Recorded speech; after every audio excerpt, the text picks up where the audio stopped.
اور آپ دیکھ لیجئے جتنے نام انبیاء علیہ الصلوۃ والسلام کے ہیں قرآن مجید میں، ایک نبی بھی آپ ایسا نہیں بتا سکتے کہ جو مصیبتوں اور پریشانیوں سے گزر کر اس نے زندگی گزاری، جس کی راہ کو پوروں سے سجا دیا گیا ہو، ایسا کوئی نہیں۔ ہر نبی کی راہ میں کانٹے اور جو ہے روڑے اٹکائے گئے، اور اللہ کی مشیت کے مطابق وہ کام ہوتا رہا یہاں تک کہ غالب کو۔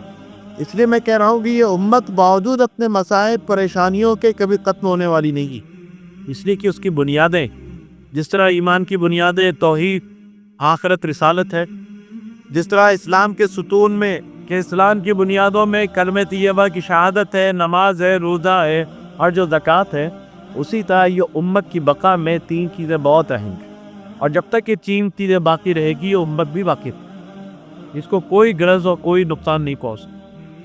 وقتی حادثے ہوں گے، مرب پٹی سے درست ہوتے رہیں گے، لیکن امت ختم نہیں ہو سکتی، اس کو زوال آنی کی۔ وہ تین بنیادیں ہیں، ایک ہے کعبۃ اللہ،